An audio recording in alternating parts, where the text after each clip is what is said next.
Assalamualaikum warahmatullahi wabarakatuh. Selamat pagi, siang, sore, malam semuanya. Bagaimana nih kabar kalian? Semoga selalu dalam keadaan yang baik-baik saja ya. Seperti biasa, saya di sini hadir kembali untuk kalian semua untuk membawakan sebuah cerita horor untuk menemani aktivitas harian kalian. Dan sebelum kita lanjut ke ceritanya, seperti biasa dong ya, absen dulu dong di kolom komentar ya, biar kita semua saling mengenal satu sama lain. Oh iya nih, dari sekian banyaknya penonton, kok yang selalu hadir cuma itu aja sih? Cuma ada Kak Esther, Kak Hani, Kak Herlina Ridwan, Kak Rini, Kak Hairul, Kak Dian. Yang lain mana kok Yang lain mana kok diam-diam aja gitu? Absen dong dulu, nongol di kolom komentar ya, biar kita semua itu saling mengenal, biar makin banyak teman, makin banyak saudara gitu kan, ya kan? Ya bener gak sih? Oke, gimana? Udah siap belum? Apakah ada yang masih kerja, ataukah ada yang masih bersantai aja, ataukah lagi bingung gitu mau ngapain gitu, akhirnya dengerin cerita ini aja gitu ya. Terserah kalian semua ya. Cerita ini cocok banget kok buat menemani apapun aktivitas kalian ya. Oke deh, tanpa langsung banyak basa-basi lagi ya, ini ada cerita dari Mas Bri ya, Bri Story. Kalian bisa langsung kunjungi aja di profil X-nya, yang ceritanya itu mengenai hotel di Bali ya. Katanya hotel ini serem banget gitu. Ada sepasang suami istri yang pergi berlibur, mereka menginginkan suasana kesenangan gitu kan, happy, kok malah dapat pengalaman yang sangat mengerikan gitu. Kok bisa ya? Gimana sih ceritanya? Oke deh, langsung aja kita masuk ke dalam ceritanya.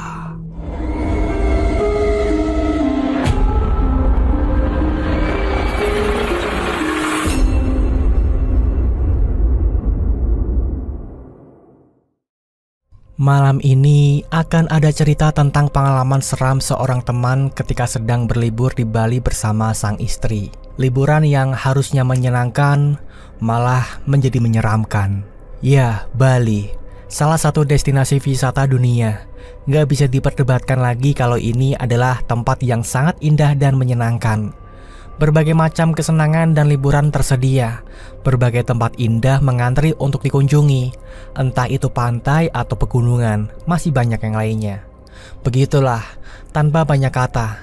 Pi, malam kedua kita menginap di Ubud ya. Aku udah dapat hotel bagus nih. Ada private poolnya juga.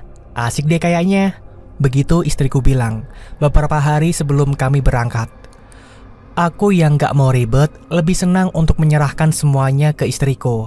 Entah itu hotel tempat menginap, tempat-tempat yang akan dikunjungi, semuanya dia yang ngatur.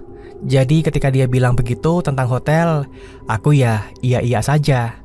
Dan ya memang, sekilas melihat foto-foto di hotel Ubud itu, aku melihatnya sangat bagus. Jadi lebih seperti villa daripada hotel. Villa-villa yang berada di dalam satu lingkungan besar dengan nuansa tipikal daerah Ubud yang dikelilingi persawahan dan pepohonan hutan kecil. Sungguh tempat yang sangat asri dan terlihat menyenangkan. Ya sudah, papi sih ikut aja. Tempatnya juga kelihatannya enak, aku bilang begitu. Rencananya, 2 malam kami akan menghabiskan waktu di Ubud. Selebihnya akan eksplorasi pantai. Nah, singkat cerita, hari yang kami tunggu-tunggu datang juga. Hari di mana kami berangkat ke Bali. Seperti yang sudah direncanakan, hari pertama kami menginap di Denpasar, tinggal di salah satu hotel kawasan Kuta. Gak ada yang perlu diceritakan di hari pertama ini, semuanya berjalan dengan normal, ya menyenangkan gitu. Dan hari kedua, barulah menuju Ubud. Sengaja memilih Ubud karena kami memang menginginkan suasana alam persawahan untuk healing yang menyenangkan. Tapi baru pada sore harinya kami berangkat menuju hotel di Ubud tempat kami menginap. Perjalanan kira-kira 1 jam lebih harus kami tempuh dari Denpasar menuju lokasi hotel. Namun sepanjang perjalanan lagi-lagi kami disuguhi pemandangan yang gak membosankan. Makin dekat ke Ubud, makin banyak gelaran persawahan, jadi pemandangan indah. Gak terasa menjelang jam 6 sore, setelah melalui jalan yang berliku, kami hampir sampai. Menuju lokasi hotel yang letaknya nggak di tengah kota, kami harus melewati pedesaan yang masih tergolong sepi. Dibantu Google Map, kami mengikuti arah jalan yang harus ditempuh. Sebenarnya nggak terlalu susah, namun memang menuju ke hotel ini bisa dibilang agak berliku. Beberapa kali juga kami harus melewati pemakaman umum, sepi dan agak creepy.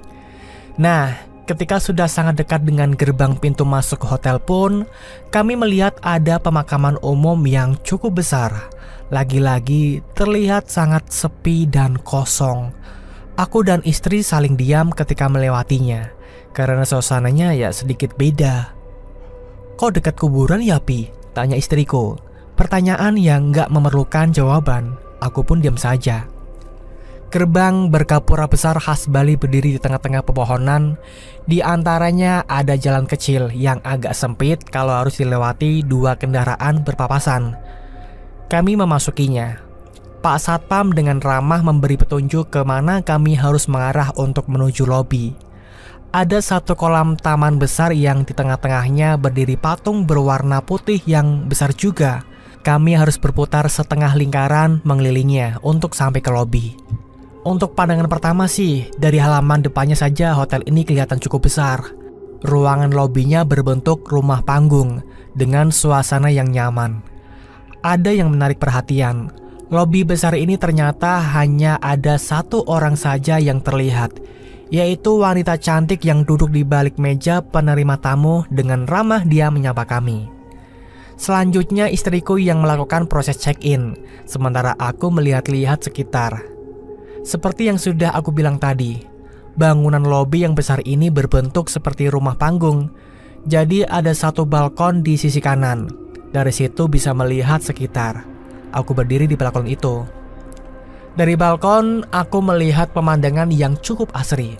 Tapi karena sudah menjelang malam, jadinya ya nggak seterang siang. Tapi walaupun begitu, aku masih bisa melihat rindangnya pepohonan hutan kecil yang jaraknya hanya belasan meter dari tempatku berdiri. Pemandangan yang indah.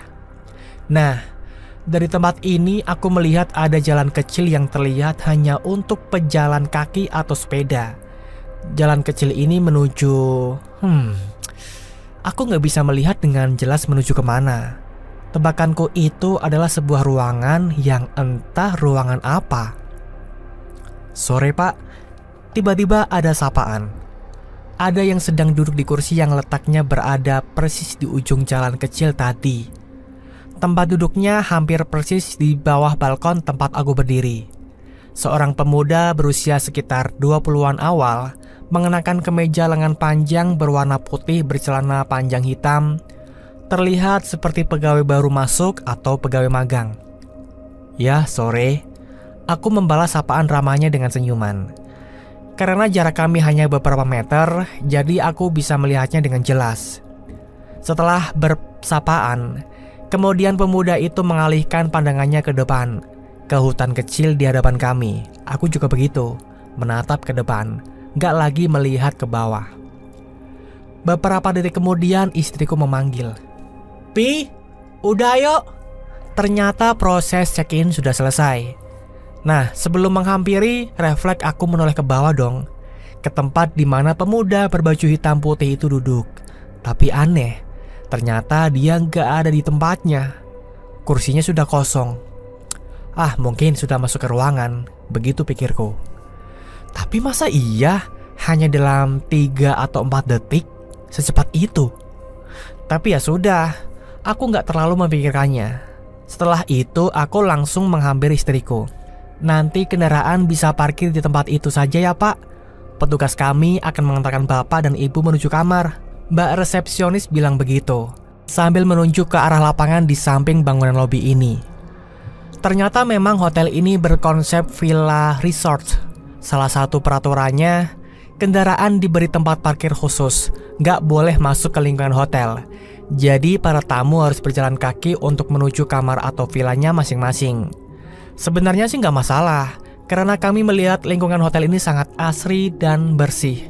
Pepohonannya rindang, jadinya untuk berjalan kaki nggak akan memberatkan. Dan karena kamar yang kami dapat letaknya nyaris di ujung, jadinya sepanjang jalan bisa menikmati pemandangan. Benar, hotel ini sangat luas. Jumlah kamar dan villanya cukup banyak, mungkin sekitar 50-an. Ada yang bentuknya kamar berderet, ada pula yang bentuknya rumah yang jarak satu sama lain berjauhan.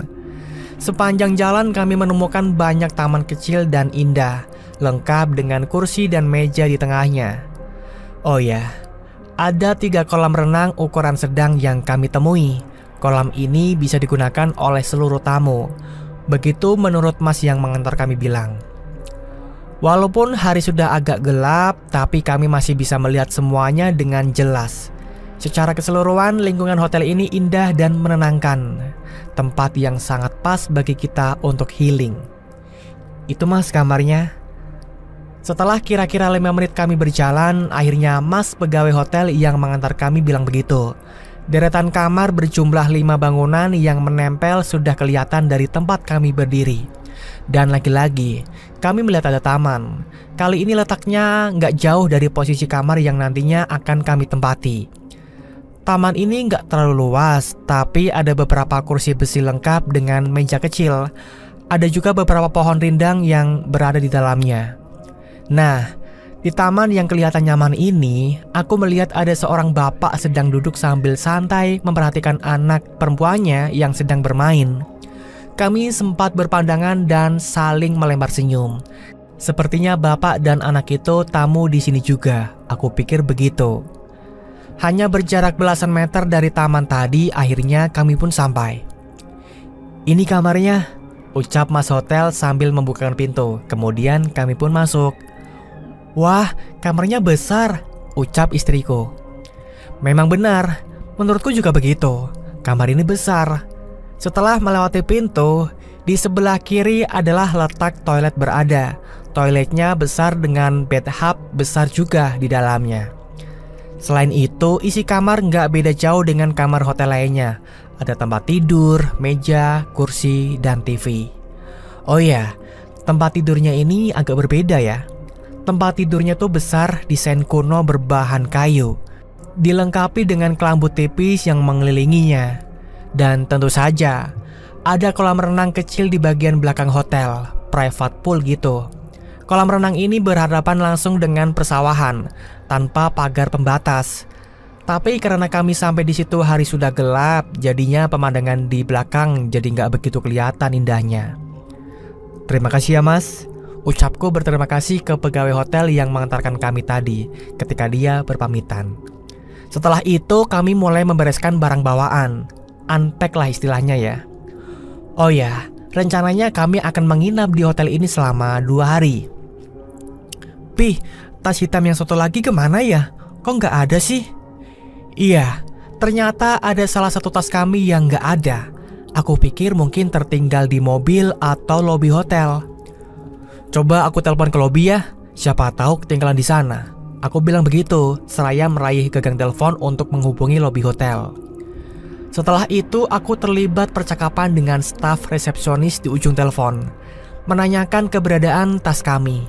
Tapi ketika masih dalam perbincangan, tiba-tiba pintu kamar ada yang mengetuk dari luar.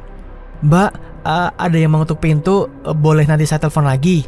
Aku bilang begitu, kemudian menutup percakapan telepon. Aku yang harus membuka pintu karena istriku sedang berada di toilet. Pak, ini tasnya ketinggalan di lobi tadi. Aku kenal dia, pemuda yang sedang berdiri di balik pintu ketika aku membukanya. Pemuda berkemeja putih dengan panjang bercelana hitam. Benar, aku mengenalnya. Ini adalah pemuda yang aku lihat sedang duduk di bawah gedung lobi. Oh iya, makasih ya. Kok cepet ya? Baru saja saya telepon ke lobi loh, jawabku. Iya pak, sama-sama. Kemudian pemuda ini langsung pamit pergi, balik badan sambil tersenyum, meninggalkan aku yang masih berdiri di pintu.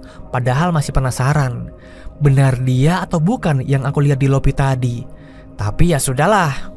Aku lalu menutup pintu. Selanjutnya malam pun bergulir. Di belakang yang sudah aku bilang tadi, ada kolam renang kecil terbuka tanpa atap. Di sebelah kanannya ada gazebo kecil juga. Di gazebo inilah aku dan istri berbincang menikmati malam dan pemandangan persawahan. Sempat membicarakan tentang keadaan hotel ini yang sangat sepi pengunjung. Tapi kami berasumsi, mungkin karena bukan hari libur dan bukan musim libur juga. Ya mungkin begitu. Perbincangan terus berlanjut sampai jam 11 lewat, nyaris tengah malam.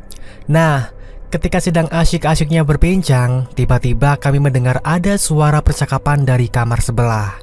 Oh iya, kamar kami berada di tengah-tengah, jadi di sebelah kanan kiri ada kamar lain, hanya terpisahkan oleh dinding setinggi kira-kira 2 meteran. Kami jadi nggak bisa dengan mudah melihat ke kamar sebelah karena dinding ini. Kami saling berpandangan ketika mendengar suara 2 orang itu. Ya, ada 2 orang yang kami dengar, yaitu seorang bapak yang sedang berbincang dengan anak kecil perempuan. Kedengarannya seperti itu. Oh, kayaknya bapak sama anak yang tadi di taman itu, Mi. Di taman mana, Pi? Istriku bertanya balik. Itu loh, di taman depan, pas kita baru datang tadi. Ah, gak ada, aku gak lihat. Loh, masa begitu jelasnya kamu gak lihat sih? Ah, gak tahu ah, aku gak terlalu perhatikan kali. Jadi istriku merasa kalau dia nggak melihat ada orang di taman sore tadi. Padahal aku jelas-jelas melihat ada seorang bapak sedang bersama anak perempuannya. Yang aku yakin mereka saat ini sedang berada di sebelah kamarku. Setelah sedikit perbincangan pelan itu, kami jadi diam. Perhatian teralihkan ke perbincangan bapak dan anak di kamar sebelah. Karena mereka berbincang nggak terlalu keras, jadi kami nggak mendengar dengan jelas apa yang mereka sedang perbincangkan. Aku penasaran, Mi. Aku bilang begitu kepada istriku. Lalu aku bangun dari duduk dengan maksud untuk mengintip ke sebelah. Papi, jangan ih. Istriku menarik tanganku, menahan aku agar mengurungkan niat. Tapi aku penasaran, tetap ingin melihat ke sebelah. Gak perlu usaha berlebih, aku cukup berdiri di atas gazebo. Sudah kelihatan suasana kamar sebelah walau gak seluruhnya. Aku juga gak bisa melihat sosok bapak dan anak yang sedang dan masih berbincang itu.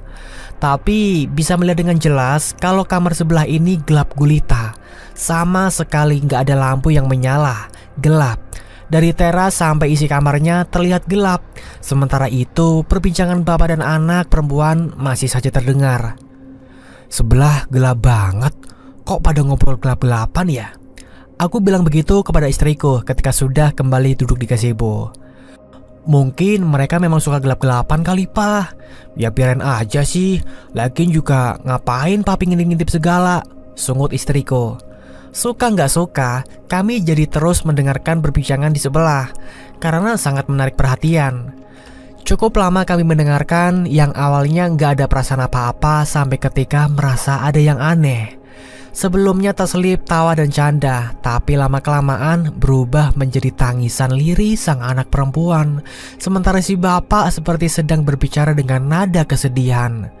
Aku dan istri menyadari akan hal itu. Kami saling berpandangan, bertanya-tanya. Lama-kelamaan makin aneh, anak perempuan itu bisa tiba-tiba berubah. Kadang tertawa ceria, lalu menangis terseduh-seduh. Pi, aku merinding, istriku berbisik. Aku juga merasakan merinding, lalu memberi kode tanpa berbicara mengajak istriku masuk ke dalam kamar. Nah, ada yang aneh dan agak menakutkan. Ketika kami sedang berjalan di pinggir kolam menuju pintu, tiba-tiba mendengar suara dari sebelah. Mau kemana? Begitu bilangnya. Dan aku yakin kalau itu adalah suara bapak yang ada di sebelah. Kagetlah kami. Setelah suara mau kemana, berikutnya kedengaran suara cekikikan anak kecil. Dan kami yakin kalau itu adalah cekikikan anak kecil yang ada di sebelah juga. Merinding, kami yang sempat berhenti langsung kembali melangkah cepat masuk kamar, menutup pintu, lalu duduk di atas tempat tidur. Istriku kelihatan cemas. Aku berusaha menenangkan dengan bilang kalau tadi hanya salah dengar. Gak mungkin, Pi, orang jelas-jelas suara itu negur kita kok. Ya udahlah, Mi, ayo kita tidur aja. Lagi-lagi aku berusaha menenangkan. Kira-kira sudah jam 1 malam, aku masih terjaga di atas tempat tidur. Sementara istriku sepertinya sudah nyenyak. Aku gak bisa memastikan karena posisi tidurnya memunggungi aku. Jujur, setelah kejadian di gazebo tadi, aku jadi agak was-was. Ada perasaan menyesal juga kenapa kami berani-beraninya coba mengintip ke kamar sebelah. Jadi begini kan akhirnya. Setelah sudah berada di dalam kamar, beberapa kali aku masih mendengar suara tawa anak kecil itu dari kamar sebelah. Samar tapi masih terdengar. Itulah salah satu sebab aku masih belum juga bisa tidur. Lampu kamar sengaja nggak aku biarkan gelap seluruhnya. Lampu di dekat pintu depan dan lampu kamar mandi aku biarkan menyala. Oh ya, kamar mandi dan kamar tidur dipisahkan oleh dinding yang sebagian besarnya terbuat dari kaca bening. Jadi dari tempat tidur kami dapat melihat langsung ke dalam kamar mandi. Begitu juga sebaliknya. Tentang dinding kaca kamar mandi ini sebelumnya nggak jadi masalah. Tapi ketika sudah tengah malam begini dan ditambah kejadian aneh sebelumnya, aku jadi sedikit was-was. Menoleh sedikit saja ke kanan, aku sudah bisa melihat dalam kamar mandi yang besar ini. Masih jam 1 lewat sedikit ketika aku mendengar sesuatu, ada suara obrolan lagi. Tapi kali ini suara obrolan bukan dari samping, melainkan dari depan kamar, di luar. Penasaran, aku kemudian bangun dari tempat tidur lalu berjalan ke pintu dengan langkah perlahan. Makin dekat pintu, makin jelas terdengar perbincangan itu. Sama seperti sebelumnya, perbincangan kali ini juga terjadi antara seorang bapak dengan anak perempuan. Aku terus melangkah pelan mendekati pintu, sampai akhirnya langkahku terhenti ketika aku mendengar kalimat percakapan yang membuat bulu kuduk berdiri. "Kamu mau masuk?" Suara lelaki dewasa. "Mau, Pak," suara anak kecil perempuan. Mendengar percakapan itu terjadi persis di depan pintu. Saat itu juga aku berhenti melangkah. Anehnya, setelah itu percakapan juga berhenti. Suasana jadi hening, sangat hening. Kemudian aku berjalan lagi menuju tempat tidur. Belum ada suara-suara lagi, tetap sepi. Perasaanku masih gak karuan. Di atas tempat tidur lagi-lagi aku belum juga bisa memejamkan mata. 1 menit, 2 menit, 5 menit, gak ada apa-apa. Tapi entah beberapa menit kemudian aku menahan nafas karena mendengar sesuatu. Ada suara tawa anak kecil itu. Kali ini bukan dari kamar sebelah, bukan juga dari luar, tapi ada di dalam kamar. Tawa cekikikan yang terdengar jelas karena sumber suara sepertinya memang sangat dekat dari lorong pintu. Ketika masih ketakutan mendengar suara tawa itu, tiba-tiba aku melihat sesuatu yang sungguh sangat menyeramkan. Belum secara langsung, tapi dari sudut mata aku melihat kalau ada orang di dalam kamar mandi, berdiri menghadap ke kamar, menatap ke tempat tidur. Dari perawakannya, sosok itu adalah seorang lelaki mengenakan jubah mandi dan aku masih belum berani menatapnya langsung. Teror ini belum selesai. Masih ketakutan akan kehadiran sosok lelaki di kamar mandi, tiba-tiba dari lorong pintu muncul anak kecil perempuan berumur sekitar 5 atau 6 tahun. Dia berlari kecil di dalam kamar sambil tertawa riang. Gak kedengaran langkah kaki, yang terdengar hanya suara tawanya saja. Ketakutan aku, bingung harus berbuat apa. Sambil terus berharap istriku tetap lelap dalam tidurnya. Jangan sampai dia merasakan teror ini juga. Terasa sangat lama anak kecil itu berlarian di dalam kamar. Yang mengerikannya lagi, dia sesekali berlari ke dekat aku, berlari di samping tempat tidur. Dengan wajah pucatnya sesekali juga dia menatapku, tersenyum datar tanpa ekspresi. Sampai akhirnya anak kecil itu berhenti berlari. Dia berhenti di pojok kamar samping lemari TV. Dia diam di sudut itu, berdiri dalam remang gelap menatap ke arahku. Dan entah apa yang ada di pikiran, tiba-tiba aku menoleh ke arah kamar mandi. Di dalam kamar mandi masih terlihat sosok bapak berjubah mandi itu, masih dalam posisi yang sama. Dia menatap ke tempat tidur. Di titik inilah nyaliku goyah, gak bisa berbuat apa-apa selain berdoa. Sambil memejamkan mata, aku meminta pertolongannya. Tiba-tiba istriku membalikkan badannya lalu memelukku erat. "Papi." Dia menyebut namaku dengan suara gemetar, ketakutan. "Berdoa, Mi, berdoa," bisikku. Saat inilah aku baru sadar kalau ternyata istriku juga mendengar dan melihat semuanya. Cukup lama kami berdoa sambil terpejam. Sampai akhirnya beberapa saat kemudian aku berani membuka mata. Sosok seram bapak dan anak itu sudah gak ada. Sudah gak berada di dalam kamar lagi. Sudah gak ada, Mi. "Pi, kita harus pergi dari sini. Aku gak mau, serem, Pi." Istriku bilang begitu. Ya sudah, tanpa berdebat aku langsung setuju. Bergegas kami berganti baju lalu keluar kamar, pergi menuju kendaraan. Selesai? Ya belum lah. Perjalanan dari kamar menuju parkir kendaraan cukup jauh, kurang lebih 5 menit berjalan kaki. Selama perjalanan sangat sepi, karena memang masih jam 2 pagi, ditambah hotel yang sepertinya sepi penghuni. Kami berjalan cepat, bergegas agar sampai tempat parkir. Entah ketika sudah berapa menit berjalan, kami yang tadinya hanya bergandengan tangan, tiba-tiba istriku memeluk erat, kembali terlihat ketakutan. Sebelah kiri, Pi, di balkon atas, istriku bilang begitu. Aku refleks menoleh ke tempat yang dia maksud. Benar, di salah satu villa bertingkat, di balkon atasnya ada berdiri sosok bapak-bapak berjubah mandi dan seorang anak kecil perempuan. Sosok yang sepertinya tadi mampir ke kamar kami. Mereka berdua berdiri memperhatikan dalam remang gelap. Makin cepat langkah kami melihat itu, mengerikan. Syukurlah akhirnya sampai juga di parkiran. Setelahnya bergegas kami meninggalkan hotel, mencari tempat yang masih ada orang berkegiatan. Singkat cerita, pada pagi harinya kami kembali ke hotel untuk mengambil barang-barang. Kami memutuskan untuk nggak jadi menginap 2 malam, memilih pindah ke hotel yang lain. Singkat kata, setelah sarapan kami langsung check out. Ada percakapan dengan resepsionis ketika kami menyerahkan kunci. "Pak, maaf, kemarin tasnya ketemu," tanya mbak resepsionis. "Oh, iya udah ketemu mbak, kan diantarkan oleh pegawai hotel." Maaf saya belum kasih tahu," jawabku. "Oh begitu, maaf pak, bapak ingat pegawai hotelnya siapa?" "Sepertinya sih pegawai magang, ya berseragam hitam putih gitu." "Oh baik pak." Mbak resepsionis ini kelihatan aneh, bicaranya gugup. Gak tau kenapa, tapi kami gak ambil pusing dengan itu. Cuma ingin cepat pergi dari hotel menyeramkan ini. Setelah selesai, kami lalu kembali ke mobil dan langsung pergi. Tapi masih penasaran, aku merasa ada yang gak beres.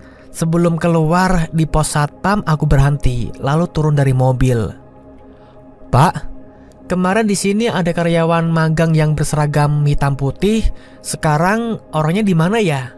Saya cuma mau berterima kasih karena sudah mengantarkan tas saya kemarin malam," tanyaku kepada Pak Satpam. "Wah, di sini sudah lama gak ada pegawai magang, Pak. Gak ada juga karyawan berseragam hitam putih." Mungkin Bapak salah lihat kali. Kalau ada, saya pasti tahu."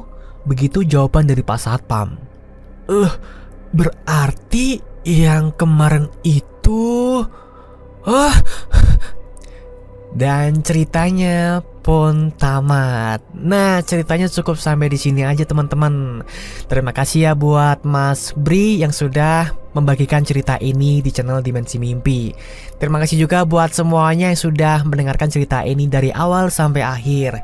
Gimana nih, suka nggak dengan ceritanya? Kalau suka dengan ceritanya, jangan lupa dong untuk klik like-nya ya. Dan jangan lupa juga buat kalian yang belum subscribe nih, diklik dulu tombol subscribe-nya dan jangan lupa juga buat nyalakan loncengnya agar kalian tidak ketinggalan video terbaru dari channel Dimensi Mimpi. Seperti biasa, sebelum saya bilang pamit ya, alangkah baiknya saya mengingatkan kepada kalian semua buat yang belum absen nih, ya kan, yang belum absen dulu dong di kolom komentar ya, biar saya di sini makin kenal dekat dengan kalian semua. Masa sih dari sekian banyaknya penonton yang sering absen cuma ini aja nih, Kak Esther, Kak Hani, Kak Herlina Ridwan, Mama Noval, Mama Dut. Masa yang lain gak ada? Ayo dong, yang lain juga ikut-ikutan dong ya, biar rame gitu, biar kita semua saling mengenal satu sama lain gitu ya. Oke, mungkin untuk durasinya ya cukup sampai di sini aja. Kita akan bertemu lagi di next video di lain hari. Sampai jumpa, bertemu lagi ya.